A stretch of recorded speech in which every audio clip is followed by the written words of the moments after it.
Rise and shine, everyone. 9 o'clock on your Sunday morning. Thanks for getting your day started with us here on 13 Sunrise. I'm Matthew Foltz alongside Lindsay Monroe.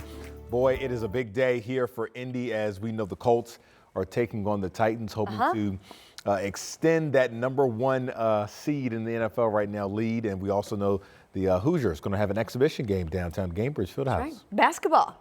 So we got all the sports covered today here in downtown Indy. And yes, it's one of those nice Sundays where we have a 4:25 kick, so we get to sleep in a little bit more. Yeah. Start the tailgate a little bit later. That's right. So we're going to start with a live look over Carmel, actually, as we've been looking at the sky, and we've had pretty widespread clouds so far today.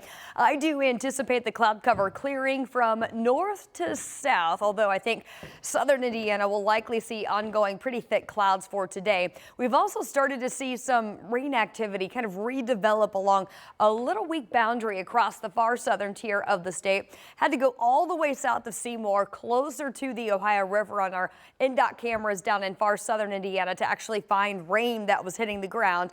It was, but it's way outside of southern Indiana. So places like Bedford, Linton, Sullivan, Indiana, kind of right on the edge of some of this rain. That's going to be the best chance to see a few of those lingering showers today. The farther north you are, the better the chance to actually see some sunshine.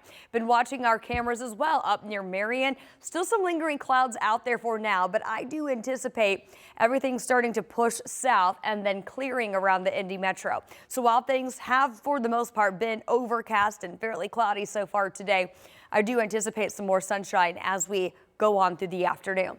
Right now it's 49 in Indy, 47 in Shelbyville, and where it's been mainly cloudy, it is still 50 in Bloomington right now.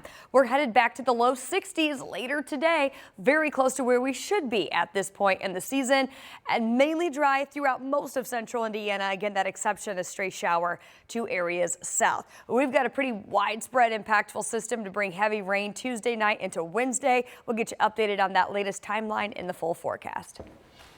All right, we'll see you then, Lindsay. Metro Police tell us a person is dead after an overnight shooting on the city's near north side. Officers say it happened near 36th and Illinois Street around 4 o'clock this morning. Once on scene, they found a person with gunshot wounds. They were transported to the hospital in critical condition where they later died. Right now, Metro Police are still working to learn what exactly led up to the shooting, and we're also working to learn the name of the person who was killed. We'll pass that information along once we hear back from the coroner's office.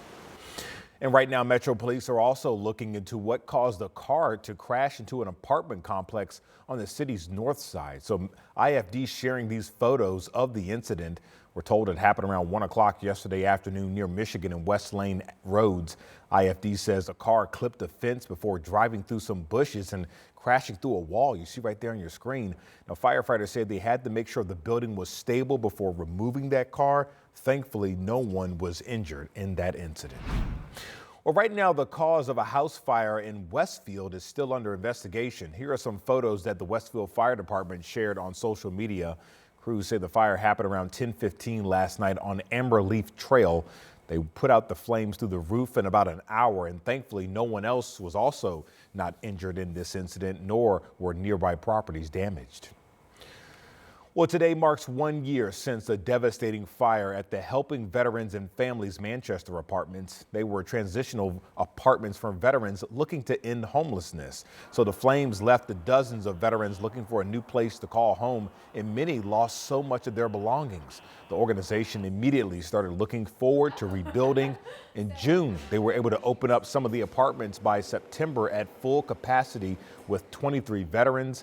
The organization is now using the fire to expand their food and clothing pantry as well. So we're currently sitting in our pantry, which is great. It has punched way above its weight class these last couple of years. We distributed 105,000 pounds of food and clothes out of this room last year. So moving over there, we'll be able to reconfigure our pantry so it'll flow a little bit better.